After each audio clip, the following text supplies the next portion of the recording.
Hello everyone, स्वागत है आपका सॉल्यूशन अब यूट्यूब चैनल पर। तो आज हम डिस्कस करने वाले हैं क्लास सेवन्थ कंप्यूटर की एडिशनल बुक हाइपरलिंक के चैप्टर 5 के क्वेश्चन आंसर। चैप्टर को हम 2 पार्ट्स में कंप्लीट कर चुके हैं। तो अभी तक आपने जो चैप्टर 5 के 2 पार्ट्स हैं वो नहीं देखे, या फिर इससे जो पिछली वीडियोज़ हैं वो नहीं देखी हैं अभी तक, यानी कि पिछले चैप्टर्स हैं सेवन्थ क्लास के, तो डिस्क्रिप्शन में एक लिंक दिया हुआ है भैया, उस पर क्लिक कर लेना। उसके थ्रू आपको जितने भी चैप्टर्स हैं उनके एक्सप्लेनेशन और उनके क्वेश्चन आंसर की एक्सप्लेनेशन वो सभी मिल जाएंगे। तो लिंक ज़रूर चेक कर लीजिएगा। तो चलिए क्वेश्चन आंसर्स की तरफ बढ़ते हैं। सो पहला है फिलिंग द ब्लैंक्स। पहली एक्सरसाइज कौन सी है? Filling the blanks. पहला क्वेश्चन क्या है उसमें? Formulas are used to perform dash. अब फॉर्मूलाज किसके लिए यूज़ किए जाते हैं? फॉर्मूलाज का काम क्या होता है? सो फॉर्मूलाज का काम क्या होता है? कैलकुलेशन करना, गणनाएं करना। यानी कि अगर हम किसी चीज़ को जोड़ना चाहते हैं तो उसकी कैलकुलेशन कर रहे हैं। अगर उसमें सब्सट्रैक्शन करना चाहते हैं, मल्टीप्लाई करना चाहते हैं या फिर डिवाइड करना चाहते हैं, तो वो भी क्या है? एक तरह की कैलकुलेशन ही है। तो फॉर्मूलाज का काम क्या है? कैलकुलेशन करना। अब यहाँ पर सेकंड फिलअप आता है, formulas can include cell addresses dash arithmetic operators and dash. अब फॉर्मूलाज के अंदर क्या क्या आता है? फॉर्मूलाज के अंदर सेल एड्रेस, जैसे A4 A5, ये क्या है? Cell address. उसके अलावा नंबर्स जिनका मतलब हमने एडिशन करना है या सब्ट्रैक्शन करना है, जैसे कि 5 6 7, जिसका भी एडिशन मल्टीप्लाई जो भी आप करना चाहते हैं। उसके अलावा अरिथमेटिक ऑपरेटर्स आते हैं, जैसे कि प्लस माइनस मल्टीप्लाई डिवाइड, जो भी आप अरिथमेटिक ऑपरेटर यूज़ कर रहे हो। और उसके अलावा एक्सेल के अंदर जब हम फॉर्मूलाज लिखते हैं तो एक्सेल के अंदर फॉर्मूलाज के साथ में क्या आता है? पैरेंथेसिस। अब आपको लग रहा होगा पैरेंथेसिस क्या होता है, तो मैं चैप्टर में बता चुका हूँ। पैरेंथेसिस होते हैं ये वाले ब्रैकेट्स, जिसके अंदर की उसका सेल एड्रेस मेंशन किया जाता है। जैसे मान लीजिए मैं कोई सेल एड्रेस मेंशन करना चाहता हूँ, तो मैं फॉर्मूला लिखूँगा एडिशन का इक्वल टू, फिर हम जैसे सम करना चाहते हैं तो हम क्या करेंगे? डायरेक्टली लिख सकते हैं या फिर सम लगाकर SUM, फिर पैरेंथेसिस शुरू करेंगे। फिर जैसे A4 रेशो A9, यानी कि A4 से लेकर A9 तक का मैं सम करना चाहता हूँ, और उसके बाद पैरेंथेसिस क्लोज।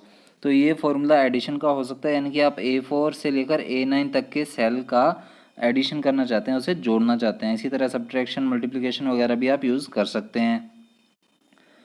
अब थर्ड आता है, ए फॉर्मूला बिगिंस विद। अब एक फॉर्मूला किससे स्टार्ट होता है भाई? इक्वल टू के साइन से, जैसे अभी मैंने आपको लिख के दिखाया इक्वल टू के साइन से। So a formula begin with equal to sign to perform simple और कॉम्प्लेक्स एजुकेशन कैलकुलेशन।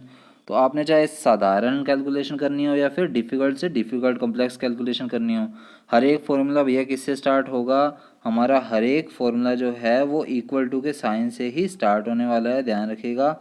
हमेशा इक्वल टू का सिंबल यूज़ होगा फॉर्मूला के लिए, ठीक है, एक्सेल के अंदर।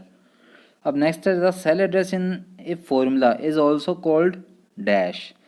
अब हमने अभी अभी पढ़ा था सेल एड्रेस यहाँ पर। तो सेल एड्रेस मैंने आपको बताया, जैसे A4 A5 B1 B2 जो भी है, जो कि आपके सेल को डिनोट करता है, तो उस सेल एड्रेस को हम क्या कह सकते हैं? सेल रेफरेंस भी कह सकते हैं। तो ध्यान रखिएगा, कहीं पर सेल रेफरेंस आ जाए तो कंफ्यूज नहीं होना है। जो उसका सेल एड्रेस होता है उसे हम सेल रेफरेंस भी कहते हैं। फिफ्थ फिलअप है, dash are input to functions which accept values as numbers और टेक्स्ट एट्सेट्रा। अब आर्ग्यूमेंट्स होते हैं जो कि फंक्शंस या फॉर्मूलाज होते हैं, जिनमें कि हम वैल्यूज़ या फिर नंबर्स या फिर टेक्स्ट कुछ भी लिख सकते हैं, यानी कि नंबर्स या फिर टेक्स्ट को वैल्यूज़ के तौर पर लिख सकते हैं। तो ऐसी कौन सी चीज़ होती है? आर्ग्यूमेंट होती है। ध्यान रखिएगा, आर्ग्यूमेंट ही होते हैं जिनके अंदर हम फॉर्मूला के अंदर वैल्यूज़ और टेक्स्ट वगैरह लिख सकते हैं, ठीक है। अब नेक्स्ट आता है ट्रू फॉल्स। तो पहला ट्रू फॉल्स क्या है जी? In absolute referencing the relative position of rows and columns change when you copy a formula. अब एब्सोल्यूट रेफरेंस के अंदर क्या रिलेटिव पोजीशन में रो और कॉलम्स चेंज हो जाती है जब हम एक फॉर्मूला लिखते हैं? ये आपको ध्यान होगा, मैंने एब्सोल्यूट रेफरेंस के बारे में बताया था। 3 टाइप के रेफरेंस पढ़े थे हमने, रिलेटिव, एब्सोल्यूट और मिक्स्ड रेफरेंसिंग।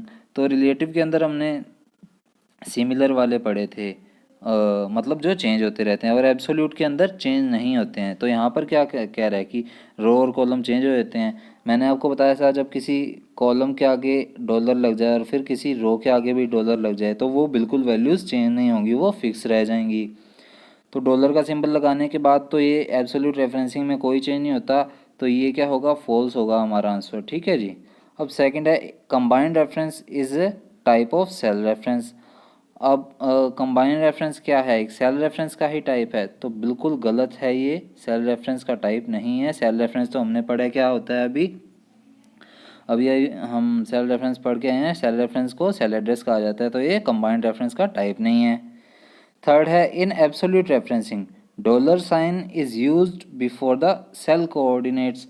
तो बिल्कुल सही है, ये एब्सोल्यूट रेफरेंस का मैंने अभी आपको बताया कि अगर मैंने रो लिखी हुई है और रो और कॉलम दोनों चीज़ें लिखी हुई हैं, तो उनके आगे अगर डॉलर सिंबल लगाएंगे तो वो एब्सोल्यूट रेफरेंसिंग के अंदर यूज़ हो जाएगा। ध्यान होगा आपको, मिक्स्ड और एब्सोल्यूट रेफरेंस में डॉलर साइन यूज़ होता है, तो ये बिल्कुल ट्रू है। अब फोर्थ है to use the sheet reference we specify the address sheet 1D4। तो अगर हमें शीट रेफरेंस हम पढ़ चुके हैं कि अगर हम शीट 2 में काम कर रहे हैं, जैसे मान लीजिए शीट 1 और शीट 2, दो शीट है हमारे पास, शीट 2 में काम कर रहे हैं लेकिन हमें शीट 1 का डेटा भी चाहिए बीच में, तो हम इस तरह लिखेंगे शीट 1D4, तो ये बिल्कुल गलत है। हम इस तरह लिखते हैं शीट 1, फिर ये मार्क लगाते हैं और उसके बाद सेल एड्रेस लिखते हैं हम। आपको ध्यान होगा हम चैप्टर में पढ़ चुके हैं, तो इस तरह से एक्सक्लामेशन मार्क लगता है, मेरे को ध्यान आ गया, दिमाग से स्लिप हो गया था, तो एक्सक्लामेशन मार्क होता है वो लगाते हैं हम बीच में, कॉमा नहीं लगता है, इसलिए ये फॉल्स होगा। अब फिफ्थ है mod function return the remainder after a number is divided by the divisor. तो ये बिल्कुल सही है, ट्रू है इसका आंसर। मोड फंक्शन का क्या काम होता है, रिटर्न्स द रिमाइंडर। जब हम डिवाइड कर लेते हैं डिवीज़र के बाद तो जो वैल्यू बच जाती है, रिमाइंडर बच जाता है, वही हमें दिखाता है मोड फंक्शन, इसलिए ये ट्रू होगा। अब आते हैं नोटबुक के क्वेश्चन आंसर्स की तरफ। तो पहला क्वेश्चन है what is a formula, why do we use formulas. तो फॉर्मूला क्या होता है और फार्मूलाज का यूज़ क्यों करते हैं हम, ये बताना है। So a formula is an expression that can include cell addresses, numbers, arithmetic operators and parenthesis. अब फॉर्मूला क्या होता है, एक तरह का एक्सप्रेशन होता है जिसमें कि हम सेल एड्रेस यानी कि सेल का जो नेम है, जैसे A1 A2 A3 B2 B4 जो भी है, उसके अलावा numbers, arithmetic operators, plus minus, multiplied, subtraction, division, parenthesis यानी कि जो छोटे ब्रैकेट्स हैं, तो ये सभी चीज़ें मिलकर क्या बनाती हैं, एक फॉर्मूला बनाती हैं, यानी कि एक फॉर्मूले के अंदर ये चीज़ें आती हैं। So formulas are used to perform simple as well as complex calculations. तो फार्मूलाज का यूज़ किस लिए करते हैं हम, चाहे हम सिंपल कैलकुलेशन करना चाहते हैं या फिर कॉम्प्लेक्स यानी कि डिफ़िकल्ट कैलकुलेशन करना चाहते हैं, तो उन सभी के लिए हम क्या यूज़ करते हैं, फार्मूलाज का यूज़ करते हैं। Why do you know what do you know about basic and compound formulas in Excel. तो आप बेसिक और कंपाउंड फार्मूलाज के बारे में एक्सेल में क्या जानते हैं, तो चैप्टर के स्टार्टिंग में पहले पेज पर ही हमने ये पढ़ा था। Basic formulas involve only one operator in a formula. अगर हम बेसिक फार्मूला की बात करते हैं तो उसमें एक ऑपरेटर ही एक टाइम पे यूज़ होता है। मान लीजिए जैसे हम प्लस कर रहे हैं तो 4 + 6 + 5, तो एक ही ऑपरेटर यूज़ हुआ है, प्लस वाला है ना। Whereas compound formulas are used when you need more than one operator. लेकिन कंपाउंड फार्मूलाज का यूज़ तब होता है जब आप एक से ज़्यादा ऑपरेटर यूज़ करना चाहते हैं, जैसे कि 4 × 6 + 5 - 2। अगर आप इस तरह की कैलकुलेशन करना चाहते हैं तो ये कॉम्प्लेक्स या फिर कंपाउंड कैलकुलेशन होगी, जिसमें कि एक से ज़्यादा ऑपरेटर यूज़ हो रहे हैं और ये डिफ़िकल्ट कैलकुलेशन हो जाती है, इसलिए इसमें एक से ज़्यादा ऑपरेटर्स का यूज़ किया जाता है। अब थर्ड क्वेश्चन है हमारा व्हाट इज़ सेल रेफरेंस। तो सेल रेफरेंस क्या होता है, the cell address in the formula is known as the cell reference. तो हमने अभी ऊपर भी पढ़ा था कि जो किसी सेल का एड्रेस होता है, जैसे B6 हो गया, D7 हो गया, C4 हो गया, सेल एड्रेस है, उसी को हम क्या बोलते हैं, सेल रेफरेंस भी बोलते हैं, उसको सेल रेफरेंस के नाम से भी जाना जाता है। ठीक है। अब देखिए फोर्थ क्वेश्चन क्या है, what do you know about absolute reference. तो एब्सोल्यूट रेफरेंस के बारे में आप क्या जानते हैं। So absolute reference is used when you do not want to change the address of the cell on copying the formula to another cell. Absolute reference का use किस लिए किया जाता है, जब आप मतलब किसी दूसरे सेल में डेटा कॉपी करना चाहते हैं बट आपका जो सेल एड्रेस है वो चेंज ना हो, तो उसके लिए एब्सोल्यूट रेफरेंस लगाते हैं, जैसे कि डॉलर का सिंबल लगा दिया, $A $1, तो रो के आगे भी हमने डॉलर लगा दिया और कॉलम के आगे भी डॉलर लगा दिया, तो इसलिए ये वैल्यूज़ फिक्स होगी। तो जब हम सेल एड्रेस चेंज नहीं करना चाहते तब हम डॉलर का सिंबल लगाकर एब्सोल्यूट रेफरेंस बनाते हैं। So to make absolute reference of a formula, अगर आपको एब्सोल्यूट रेफरेंस बनाना है किसी फॉर्मूले का, add dollar sign before the column and row number. तो वो जो कॉलम है और रो है उनके आगे डॉलर का सिंबल लगा दीजिए, जैसे एग्जांपल दिया $A$1 प्लस $A$2। तो ये वैल्यूज़ क्या हैं, हमेशा के लिए फिक्स रहेंगी अगर हम डॉलर लगा के रखेंगे, ठीक है।